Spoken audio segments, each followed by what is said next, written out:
Hi all, this is Abhay from Prepwise. 2024-ൽ CUET PG, IIT JAM, TISNET മുതലായ PG entrance exam target ചെയ്ത് prepare ചെയ്യാൻ ആഗ്രഹിക്കുന്ന ആളുകൾക്കായി Prepwise സംഘടിപ്പിക്കുന്ന free online workshop. കൂടുതൽ വിവരങ്ങൾക്കായി താഴെ കൊടുത്തിരിക്കുന്ന ഡിസ്ക്രിപ്ഷൻ ചെക്ക് ചെയ്യുക. ഡിസ്ക്രിപ്ഷനിൽ കൊടുത്തിരിക്കുന്ന ഫോം ഫില്ല് ചെയ്ത് എത്രയും പെട്ടെന്ന് രജിസ്റ്റർ ചെയ്യുക. അടുത്ത ക്വസ്റ്റ്യൻ നോക്കാം. Food-bone bacteria that causes acute bacterial vomiting and diarrhoea. നമുക്കൊരു ഫുഡിലൂടെ വരുന്ന ബാക്ടീരിയ ആണ്. ഏതാണ് ഇതിനകത്ത് അക്യൂട്ട് വോമിറ്റിംഗും ഡയറിയും കോസ് ചെയ്യുന്നതെന്നാണ് ചോദിക്കുന്നത്.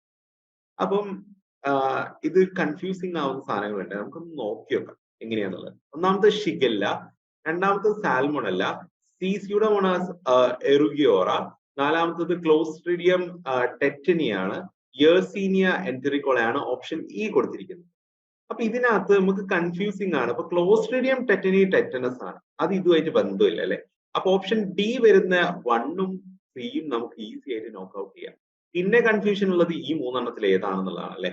അപ്പൊ ഇതിനകത്ത് ഈ ഒരു അക്യൂട്ട് ആയിട്ടുള്ള ബാക്ടീരിയൽ വോമിറ്റിംഗും ഡയറിയയും ഉണ്ടാക്കുന്നത് ഇതിനകത്ത് ഒന്നാമത്തത് യേഴ്സീനിയ എൻറ്ററിക്കോള. ആ പേരിൽ തന്നെ ഉണ്ട് എൻറ്ററിക് എന്ന് ഉദ്ദേശിക്കുന്നതിന്റെ എന്താണ്, നമ്മുടെ ഇൻറ്റസ്റ്റൈൻ എന്നുള്ള മീനിങ് ആണ് അല്ലെ. എൻറ്ററിക് എന്ന് പറഞ്ഞാൽ ഇൻറ്റസ്റ്റൈൻ ആണ്. അപ്പൊ അതിനകത്ത് തന്നെ അതിന്റെ ആൻസർ ഉണ്ട്. പിന്നെ ഉള്ളത് ഷിഗല്ലയും സാൽമോണലയാണ്. ഇത് രണ്ടും വെൽ നോൺ ആയിട്ടുള്ള ഈ പറഞ്ഞ എന്താണ് പോയിസൺസ് ആണ്, അല്ലെങ്കിൽ ഫുഡ് ബോൺ ബാക്ടീരിയസ് ആണ്. അപ്പൊ ഇവിടെ കറക്റ്റ് ആയിട്ടുള്ള ആൻസർ എന്ന് പറയുന്നത് എ, ബി ആൻഡ് ഇ ആണ്. എ, ബി ആൻഡ് ഇ വരുന്ന ഒരൊറ്റ ഓപ്ഷനേ ഉള്ളൂ. ഈ എ, ബി എന്ന് തിരിച്ചെഴുതിയിട്ടുണ്ടെന്ന് മാത്രമേ ഉള്ളൂ. ഓപ്ഷൻ 4 ആണ് ഇവിടെ കറക്റ്റ് ആയിട്ടുള്ള ആൻസർ എന്ന് പറയുന്നത്. അപ്പൊ നമുക്ക് എന്ത് ചെയ്യാം, ഓപ്ഷൻ 4 ഇവിടെ നമുക്ക് സെലക്ട് ചെയ്യാം. അടുത്ത ക്വസ്റ്റ്യൻ നോക്കി വെക്കാം. ഇത് വീണ്ടും ഒരു മാത്സ് ഫോളോയിങ് ആണ്. വളരെ സിമ്പിൾ ആയിട്ടുള്ള ഒരു ക്വസ്റ്റ്യൻ ആണിത്. കാണുമ്പോൾ കുറച്ച് വലുതായിട്ടൊക്കെ തോന്നുമെങ്കിലും ഈസി ആയിട്ട് സോൾവ് ചെയ്യുന്നത് നിങ്ങൾക്ക് കാണാം. ഒന്നാമത്തെ ടൈപ്പ് ഓഫ് മൈക്രോസ്കോപ്പി കൊടുത്തിട്ടുണ്ട്. Fluorescence, dark field, electron, light microscopy. രണ്ടാമത്തെ ലിസ്റ്റിനകത്ത് light is the source of illumination. രണ്ടാമത്തെ streams of electrons are deflected by an electromagnetic field. മൂന്നാമത്തത് light is scattered at boundaries between regions having different refractive indices. നാലാമത്തത് tissue sections are examined under UV light near the visible spectrum and components are recognizable by fluorescence. They emit the visible spectrum എന്ന് പറയുന്നത് ഈസിയാണ്. ഇതിനകത്ത് fluorescence എന്ന് പറയുന്ന ഒരു വാക്ക് ഈ നാലാമത്തെ ഓപ്ഷനിലേ ഉള്ളൂ. അപ്പൊ A4 ആയിട്ട് കണക്ട് ചെയ്യാം. A4 ആയിട്ട് കണക്ട് ചെയ്ത് കുറെ ഓപ്ഷൻസ് ഉണ്ട്, പോട്ടെ, A4 ആയിട്ട് കണക്ട് ചെയ്യാം. രണ്ടാമത്തത് ലൈറ്റ് മൈക്രോസ്കോപ്പി 1 ആണ്, D1. അതായത് light is the source of illumination എന്ന് നമുക്ക് എന്ത് ചെയ്യാം, ഈസി ആയിട്ട് കണക്ട് ചെയ്യാം. ഇനി ഇലക്ട്രോൺ മൈക്രോസ്കോപ്പി, അവിടെ ഇലക്ട്രോൺസ് ആണ് എന്ത് ചെയ്യുന്നത്, ഇലുമിനേറ്റ് ചെയ്യാൻ ഹെൽപ്പ് ചെയ്യുന്നത്. അപ്പൊ C2 ആണ്. C2 വരുന്ന ഒരൊറ്റ ഓപ്ഷൻ മാത്രമല്ല, രണ്ട് ഓപ്ഷൻ ആണല്ലോ അല്ലെ, 1ഉം 2ഉം ഉണ്ട് അല്ലെ. ഇനി ഏറ്റവും ബി എന്താണ്, dark field microscopy. Light is scattered at boundaries between regions having different radioactive indices ആണ് അല്ലെ. ഇതിനെങ്ങനെ നമുക്ക് കണക്ട് ചെയ്യാം, എ നമുക്ക് 4ഉമായിട്ട് കണക്ട് ചെയ്യാം. അതേപോലെ തന്നെ എന്താണ്, ബി നമുക്ക് എന്ത് ചെയ്യാം, 3യുമായിട്ട് കണക്ട് ചെയ്യാം. ഈ 2ഉമായിട്ടും D1ഉമായിട്ട് കണക്ട് ചെയ്യാം. അപ്പൊ കറക്റ്റ് ഓപ്ഷൻ എന്ന് പറയുന്ന ഓപ്ഷൻ 3 ആണ്. ഇത് നമുക്ക് ഈസി ആയിട്ട് ചെയ്യാവുന്നതേ ഉള്ളൂ. നമ്മളെ വലിയ കുഴപ്പിക്കുന്ന ഒരു ക്വസ്റ്റ്യൻ അല്ല. പക്ഷെ കാണുമ്പോൾ ഈ വലിയ ക്വസ്റ്റ്യൻ കാണുമ്പോൾ ഒരു അവേർഷൻ നിങ്ങൾ എന്ത് ചെയ്യുക, മാക്സിമം ഇത് പ്രാക്ടീസ് ചെയ്തിട്ട് അടുത്ത question. Right the correct sequence for compounds in citric acid cycle. Citric acid സൈക്കിളിന്റെ കറക്റ്റ് ഒരു കോമ്പിനേഷൻ എന്താണെന്നുള്ളത് എഴുതാനാണ് പറഞ്ഞിട്ടുള്ളത്. അപ്പൊ ഇവിടെ malate, fumarate, succinyl coenzyme, oxalosuccinate, succinate, ഇത്രയും കൊടുത്തിട്ടുണ്ട്. അപ്പൊ ഇതിൽ ഏറ്റവും ആദ്യത്തത് എന്താണ് ഇതിനകത്ത്, നമുക്കൊരു കൺഫ്യൂഷൻ എന്ന് പറയുന്നത് ഇവിടുന്ന് തുടങ്ങണം എന്ന് പറയുന്നത് സൈക്കിൾ അല്ലേ. അപ്പൊ ഇതിൽ ഏറ്റവും ആദ്യത്തെ കോമ്പണന്റ് എന്ന് പറയുന്നത് എന്താണ് ഇതിനകത്ത്, ശരിക്കും സക്സിനൈൽ കോൻസൈമേ ആണ് ഇപ്പൊ അവിടെ കൊടുത്തതിനകത്ത് അല്ലെ. അപ്പൊ ഒന്നാമത്തെ സക്സിനൈൽ കോൻസൈമേ ആണ്. രണ്ടാമത്തെ എന്താണ്, സക്സിനേറ്റ് ആണ് വരിക. അപ്പൊ CE വരുന്ന ഒരു കോമ്പിനേഷൻ ഏത് മാത്രമേ ഉള്ളൂ, രണ്ടെണ്ണം ഉണ്ട് അല്ലെ. CE വരുന്ന 2 കോമ്പിനേഷൻ ഉണ്ട്, സക്സിനൈൽ കോൻസൈമേ, ഈ സക്സിനേറ്റ് ആണ്. അടുത്ത എന്താണ് വരിക, യെസ് ഫ്യൂമാറൈറ്റ് ആണോ, മാലൈറ്റ് ആണോ, ഓക്സാലോ അസിറ്റേറ്റ് ആണോ, യെസ് ഫ്യൂമാറൈറ്റ് ആണ് വരുന്നത്. അതിനുശേഷമാണ് എന്ത് വരുന്നത്, മാലൈറ്റ് വരുന്നത്. ഏറ്റവും അവസാനം ഓക്സാലോ അസിറ്റേറ്റ് വരും, സിട്രിക് ആസിഡ് വരും.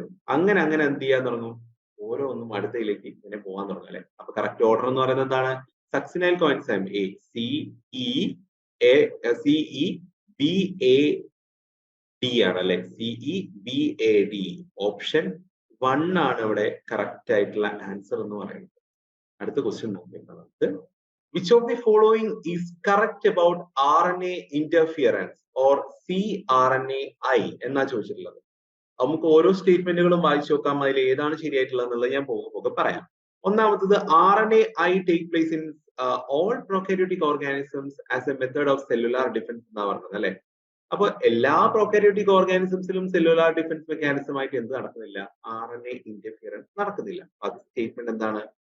തെറ്റാണ് അല്ലെ. രണ്ടാമത്തത് RNAi involves silencing of a specific mRNA due to complementary double-strand RNA molecule that bind to and prevent translation of mRNA. ശരിയല്ലേ? ഇതല്ലേ ശരിക്കും RNAയിൽ നടക്കുന്നത്. RNA എന്താ ചെയ്യുന്നത്? സൈലൻസിങ് ആണല്ലേ. ഒരു സ്പെസിഫിക് mRNA എന്ത് ചെയ്യും? കോംപ്ലിമെന്ററി ആയിട്ടുള്ള ഒരു double standard RNA molecules bind ചെയ്തിട്ട് എന്ത് ചെയ്യാൻ തുടങ്ങും? അതിനെ ട്രാൻസ്ക്രിപ്ഷനെ അവിടെ എന്ത് ചെയ്യാൻ തുടങ്ങും? പ്രിവെന്റ് ചെയ്യാൻ തുടങ്ങും. അതാണ് ഓപ്ഷൻ 2 എന്താണ് അവിടെ ശരിയാണ്. അടുത്ത വായിച്ചു നോക്കാം നമുക്ക്. RNAi involves silencing of all type of RNA due to complementarity of the double-stranded RNA molecule that bind to and prevents to translation of the mRNA. തെറ്റാണ്. അടുത്തത് RNAi involves silencing of specific mRNA by the host cell itself due to overproduction of mRNA by sense strand എന്ന് പറയുന്നത്. തെറ്റായിട്ടുള്ള option ആണ്. അപ്പൊ correct ആയിട്ടുള്ള answer എന്ന് പറയുന്നത് എന്താണ്? ഓപ്ഷൻ 2 ആണ് ഇവിടെ. സെക്കൻഡ് ഓപ്ഷൻ ആണ് കറക്റ്റ് ആയിട്ടുള്ള answer. Moving on to the next question. Full form of MALD-MS is. MALD-MS-ന്റെ full form എന്താണ് എന്നാ ചോദിച്ചത്. Mass assisted local degradation ionic mass spectrometry ആണോ? Mass assisted local desorption enosine mass spectrometry ആണോ? Matrix assisted light deviation ionization mass spectrometry ആണോ? Matrix assisted laser desorption ionization mass spectrometry ആണോ?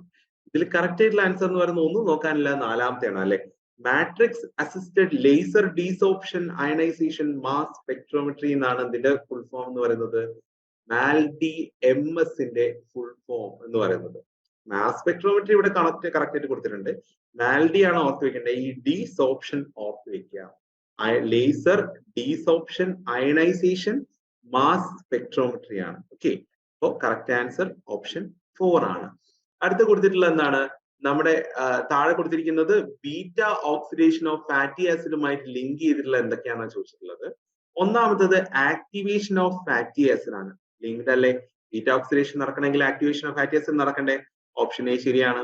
രണ്ടാമത്തത് break down of fatty acid in cytoplasm. സൈറ്റോപ്ലാസത്തിൽ വെച്ചിട്ട് fatty ആസിഡിന്റെ break down നടക്കേണ്ട ആവശ്യം ഇതിനകത്തില്ല അല്ലെ. ഇനി അടുത്തത് transport of fatty acid into mitochondria. ഇങ്ങനെ ബ്രേക്ക് ഡൗൺ ചെയ്ത് കഴിഞ്ഞാൽ ട്രാൻസ്പോർട്ട് ചെയ്യേണ്ട ആവശ്യമുണ്ടോ? ഇല്ലല്ലോ. അപ്പൊ എന്താണ്? തേർഡ് ഓപ്ഷൻ ശരിയാണ്. എ ശരിയാണ്, സി ശരിയാണ് അല്ലെ. ഇനി അടുത്ത ഓപ്ഷൻ നോക്കി വെക്കാം നമുക്ക്. എയും സിയും ശരിയായിട്ടുള്ള ഓപ്ഷൻസ് വേറെ ഉണ്ട് അല്ലെ. അപ്പൊ നമുക്ക് എന്ത് ചെയ്യാം? ഡയറക്റ്റ് ഓപ്ഷനിലേക്ക് നമുക്ക് പോകാൻ പറ്റില്ല, ബാക്കി കൂടെ വായിച്ചു നോക്കാം. അടുത്തത് beta oxidation in Krebs cycle ആണ്. ക്രബ് സൈക്കിളിൽ വെച്ചിട്ട് beta oxidation of fatty acid നടക്കുന്നില്ല. അത് റോങ് സ്റ്റേറ്റ്മെന്റ് ആണ്. അപ്പൊ അടുത്തെന്താണ്? Beta oxidation in mitochondrial matrix. ശരിയായിട്ടുള്ള ആൻസർ സ്റ്റേറ്റ്മെന്റ് ആണ്. അപ്പൊ ഇവിടെ കറക്റ്റ് ആയിട്ടുള്ള എന്ന് പറയുന്നത് ഒന്നാമത്തത് എ ആണ്, രണ്ടാമത്തത് സി ആണ്, മൂന്നാമത്തത് ഇ ആണ്. എ സി ഇ ഓൺലി വരുന്ന ഒരൊറ്റ ഓപ്ഷനേ ഉള്ളൂ, ദാറ്റ് ഈസ് ഓപ്ഷൻ 3. അപ്പൊ ഇവിടെ കറക്റ്റ് ആയിട്ടുള്ള ആൻസർ എന്ന് പറയുന്നത് ഏതാണ്? ഓപ്ഷൻ 3 ആണ്.